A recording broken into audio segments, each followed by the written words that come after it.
Assalamualaikum warahmatullahi wabarakatuh.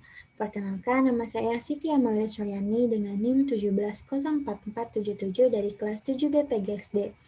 Di sini saya akan memaparkan proposal dengan judul Pengaruh Model Pembelajaran Induktif PWIM atau Picture World Inductive Model dalam meningkatkan keterampilan membaca permulaan pada peserta didik kelas rendah di sekolah dasar. Yang pertama, kita akan membahas mengenai latar belakang masalah dari proposal. Keterampilan berbahasa Indonesia mencakup 4 keterampilan, yakni keterampilan menyimak, keterampilan berbicara, keterampilan menulis, dan yang terakhir ada keterampilan membaca. Hal ini selaras dengan kurikulum tingkat satuan pendidikan pada tahun 2006. Sesuai dengan amanat Undang-Undang Nomor 2 pada tahun 1989 tentang Sistem Pendidikan Nasional, membaca merupakan salah satu dari 4 keterampilan pokok yang harus dibina dan dikembangkan dalam pendidikan bahasa. Pada observasi awal yang dilakukan di lingkungan RT 09, RW 05, Desa Pasir Mulia, Kecamatan Majalaya, Kabupaten Karawang, terdapat peserta didik yang belum menguasai keterampilan membaca permulaan di kelas rendah.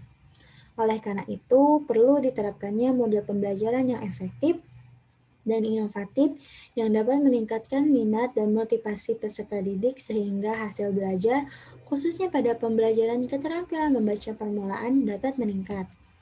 Selanjutnya ada rumusan masalah. Rumusan masalah dalam penelitian yang akan dilakukan adalah bagaimana gambaran pembelajaran dengan menggunakan model PWIM, dan yang kedua ada bagaimana pengaruh model pembelajaran PWIM terhadap keterampilan membaca permulaan pada peserta didik. Tujuan penelitian yaitu di sini tujuan yang ingin dicapai dari penelitian yang akan dilakukan terdapat dua tujuan. Yang pertama, untuk mengetahui apakah model pembelajaran induktif PWIM ini dapat meningkatkan keterampilan membaca permulaan pada anak kelas rendah. Selanjutnya, untuk mengetahui peningkatan keterampilan membaca permulaan yang dimiliki oleh peserta didik setelah menggunakan model pembelajaran induktif PWIM. Selanjutnya ada manfaat penelitian. Manfaat dalam penelitian yang akan dilakukan terdapat 5. Yang pertama, bagi sekolah, sebagai bahan masukan sekolah dalam menggunakan model pembelajaran yang berkenaan dengan keterampilan membaca permulaan bagi peserta didik di kelas rendah. Lalu bagi guru, sebagai bahan masukan bagi guru dalam menggunakan model pembelajaran untuk meningkatkan keterampilan membaca permulaan. Bagi peserta didik, merangsang peserta didik agar berpikir induktif dalam pembelajaran bahasa Indonesia, agar keterampilan membaca permulaan yang dimiliki dapat dikuasai dengan mudah. Bagi masyarakat, sebagai bahan modal pembelajaran yang dapat digunakan untuk mengajarkan keterampilan membaca permulaan di rumah. Bagi peneliti, sebagai bahan acuan dalam penelitian yang memungkinkan untuk dilakukan mengenai keterampilan membaca permulaan menggunakan model pembelajaran PWIM. Selanjutnya, tinjauan teoritis. Di sini saya akan memaparkan 3 tinjauan teoritis dari proposal. Yang pertama ada model pembelajaran. Menurut Trianto dalam Avandi pada tahun 2013 menyebutkan bahwa model pembelajaran adalah suatu perencanaan atau pola yang digunakan sebagai pedoman dalam merencanakan pembelajaran di kelas atau pembelajaran tutorial. Model pembelajaran mengacu pada pendekatan pembelajaran yang akan digunakan, termasuk di dalamnya tujuan-tujuan pengajaran, tahap-tahap dalam kegiatan pembelajaran, dan juga pengelolaan di dalam kelas.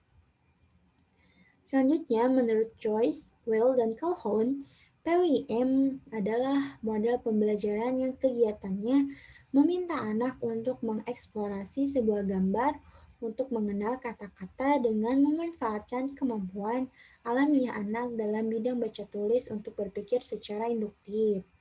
Selanjutnya, menurut Slamet dalam Kartikening pada tahun 2017, menyebutkan bahwa membaca merupakan keterampilan berbahasa yang reseptif.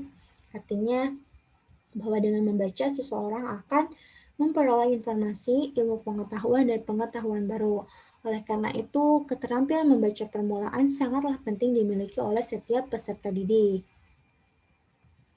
Selanjutnya, metode penelitian. pendekatan penelitian yang digunakan dalam proposal untuk penelitian yang akan dilakukan dengan menggunakan pendekatan kuantitatif, di mana dengan mendeskripsikan hasil dari data kuantitatif yang didapatkan selama penelitian dilakukan. Lalu, jenis penelitian menggunakan Single Subject Research atau SSR, di mana Single Subject Research ini merupakan suatu metode yang bertujuan untuk mengetahui ada tidaknya akibat dari suatu perlakuan atau intervensi yang diberikan. Selanjutnya, subjek penelitian. Subjek penelitian yang dijadikan penelitian yaitu peserta didik pada kelas rendah di sekolah dasar, di kelas 2 di SDN Pasir Mulia 1. Desain penelitian yang akan digunakan yaitu desain single subject research yang digunakan dalam penelitian yaitu desain reversal dengan pola desain ABAB.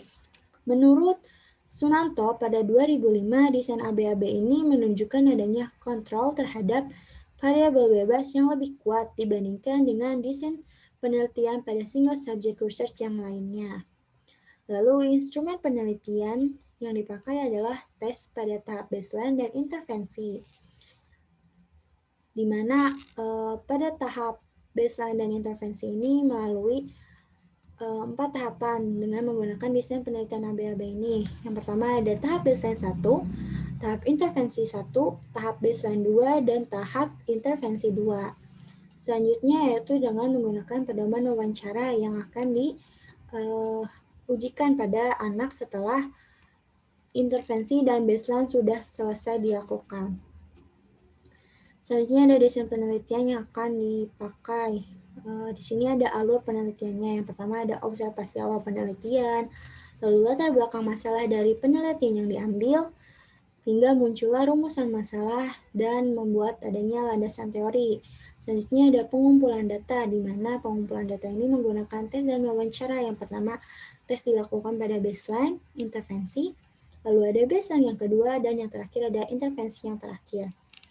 Yang terakhir ada wawancara untuk mengetahui sejauh mana penggunaan model PWIM dalam meningkatkan keterampilan membaca permulaan. Selanjutnya ada analisis data, lalu menyusun hasil laporan penelitian, dan hingga akhirnya disimpulkan. Nah, selanjutnya ada teknik analisis data. Teknik analisis data yang akan digunakan dalam penelitian yang akan digunakan ini menggunakan statistik deskriptif sederhana yang bertujuan untuk memperoleh gambaran mengenai keadaan subjek setelah diberikan perlakuan atau treatment pada tahap intervensi, di mana statistik deskriptif ini mendeskripsikan kondisi dari data yang sudah dimiliki dan menyajikannya dalam bentuk tabel, diagram grafik, dalam uraian-uraian singkat dan juga terbatas. Selanjutnya ada teknik pengumpulan data. Dalam penelitian yang akan dilakukan, peneliti akan menggunakan 2 teknik dalam pengumpulan data. Yang pertama ada tes, lalu yang kedua ada tahap wawancara. Nah, sekian pemaparan proposal dari saya, kurang dan lebihnya mohon maaf. Wabillahi taufiq wal hidayah. Wassalamualaikum warahmatullahi wabarakatuh.